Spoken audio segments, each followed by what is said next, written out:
Okay, so you don't see irrelevant things. That's most things. You do see things that move you forward, and you do see things that get in your way. And in the class of things that get in your way are indeterminate occurrences, novel or anomalous occurrences. And almost everything that gets in your way is in some sense a novel occurrence, because you usually structure your behavior so that you don't go anywhere where something wildly anomalous is likely to occur. So if you encountered an obstacle, two things happen at the same time, and one is that your movement forward to your specific goal or sets of goals is blocked. But the second thing that happens is you're faced with a mystery, and the mystery is this thing wasn't supposed to exist, but it does exist. So what implication does that have for everything I think? And that's very, very hard on people. They do not like that at all, and no wonder, because it's the constrained chaos that's underneath everything, inhibited by your contextual knowledge, that suddenly popped its head up into your world. It's like the shark in the movie Jaws, which is of course a mythological story. It's exactly that, and it's exactly what that movie signified. A safe vacation paradise, all of a sudden threatened by some subterranean thing that can pull you down, and that destroys the peace and the harmony of that particular community. It's a dragon story. It's a hero myth. It's the story that people have been telling forever. So and what you can think of that thing that reemerges, that shark that rises up from the depths, or that whale, or that dragon, or that predator, or the foreign invader for that matter, or the barbarian. They all fit into the same category. That's what had been deemed irrelevant suddenly manifesting itself. And when you think about how much is deemed irrelevant, the fact that it suddenly manifests itself, that's exactly the purpose for the reason for the trauma. It's like, well, I've eradicated from my conceptualizations 99.99% of everything. It's zeroed out, and all of a sudden I've made a mistake. Bang! I don't know where I am. Well, what's relevant when you don't know where you are? And the answer to that is, since you don't know, everything is relevant. And you can imagine the sort of terror that people who experience paranoid schizophrenia are living in perennially, because what happens to them is precisely that. They undergo neurophysiological transformations that makes everything that they once depended on disappear, and everything comes back as relevant. And that puts them in the early stages of schizophrenia. That's extraordinarily stressful neurophysiologically. So they're overwhelmed with cortisol, and their brains deteriorate as a consequence of that. It's just too much. So, and unsurprisingly, right, because you can hardly deal with anything, let alone with everything. Now, and often what you see, and it's rarely conceptualized this way in the training of clinical therapists, but often what you see when you are dealing with people who are in crisis isn't people who have a mental illness. In fact, in my experience, that's actually quite rare. What's far more common is that the person that you're talking to has become overwhelmed by catastrophe. So their life has fallen apart in some way that makes what they're doing actually impossible. So maybe someone very close to them in their family that they were depending on has developed a very serious illness, and that's thrown their entire financial state into utter chaos. Or maybe they've developed a condition that makes it impossible for them to work. Or, you can imagine the potential range of catastrophes. And they're coming to see you because they're anxious and depressed. But the reason they're anxious and depressed is because everything they have ignored has popped its head back up and is hell-bent on their destruction. And often you see people who are being attacked by 5 or 6 of these monsters at the same time.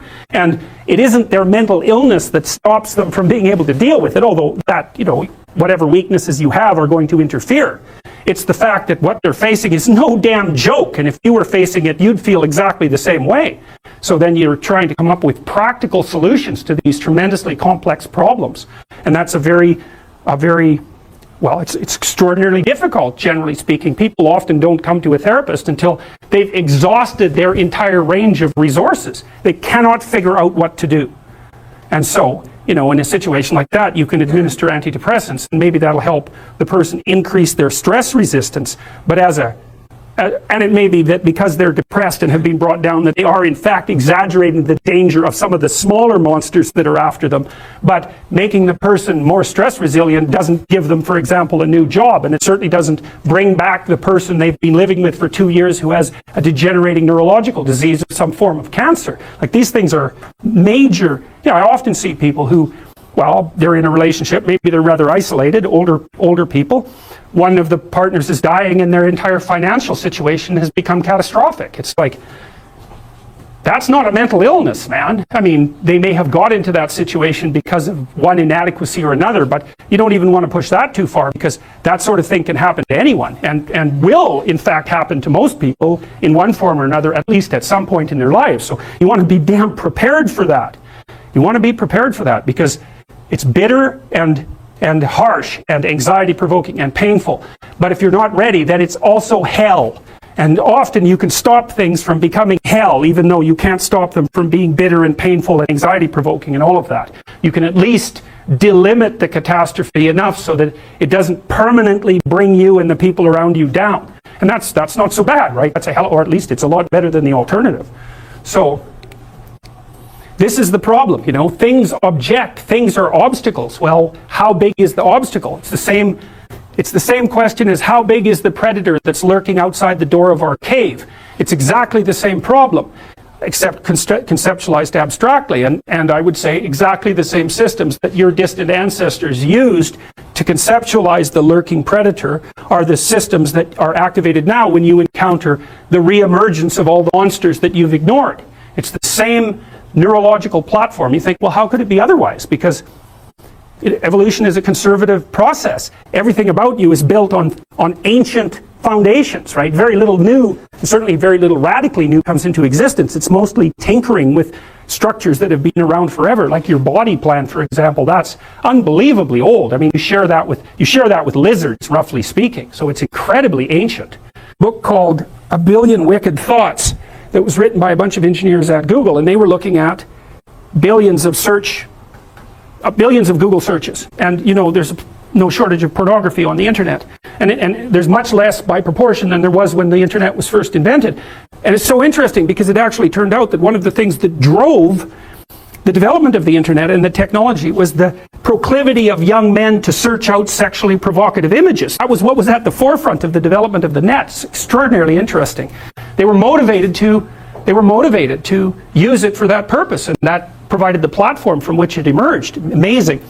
Anyways, the Google engineers looked at pornographic search processes and then segregated male searches from female searches. What they found was that the male searched out images. Surprise, surprise. No one considers that, you know, particularly interesting. But the females searched out literary representations of pornography. It was written. And so I can give you an example of that. If you know about Harlequin romances, does everybody still know about those? Anybody not know about those? Okay, well, they're mass market romances, and of a very stereotypical type. And the original ones were pretty harmless in terms of no violence and no real sexual content. But that was 40 years ago, and they've differentiated tremendously. And now there's hardcore Harlequin romances, and with particularly garish covers. And then there's the old, you know, more tame, basic, sexless and aggressionless romances where everything is implied and not explicit, but the explicit ones exist. So they did a plot analysis of the typical pornographic female fantasy. Well, and it's so comical because engineers did this, and social scientists would never do this because they'd be probably too concerned about the ethics of it or some damn thing. But engineers, you know, they'll just plow ahead with no concern whatsoever for such things, and they actually discover things that way. And so they discovered the basic plot of the female pornographic literary product, and they identified. So basically what happened was that a innocent, well-meaning and attractive young woman encounters a male who's a bit of a monster. And the monster, there's 5 types of classic male monster. For all you males who want to know, this is what you can become. Vampire, that's a good one. Werewolf, billionaire, pirate, and surgeon. Okay, so that's very interesting because, well, first of all, there's a dominance thing. Now you're actually blushing, you know, you're actually blushing about that. That's very, very funny. So, sorry to point it out, but it's so comical, you know. I know, it's so funny. I was reading this, it was just cracking me up. I thought, oh my God, really? Pirate, vampire? Oh, that explains it. What about all these damn vampire shows, right? They're so popular online. They're so popular on Netflix. Oh, yes, and then there's the werewolf. There's nothing sexier than a werewolf, apparently. But I mean, so there's predatory dominance that's implicit in that, right? With the billionaire, it's more abstract, but clearly that's an indication of very high success in the male dominance hierarchy. So there's this desire for aggression that's in that, a real aggression. right? And it's not surprising to me at all. It makes perfect sense. But the basic plot is that the woman encounters this mysterious and aggressive male and tames him. That's the female hero myth, as far as I can tell. It's Beauty and the Beast. And so it's because, well, there's no fun in taming someone who's already tame. And what makes you think you really want someone who's tame anyways? There's no interest in that. Plus, when chaos manifests itself, what makes you think that someone tame is going to be good for anything?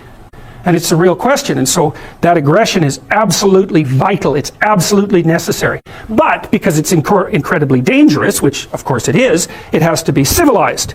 And so what happens is that the archetypal female in these pornographic romances seduces and tames the aggressive male. And that's her encounter with chaos. Now it's more complicated.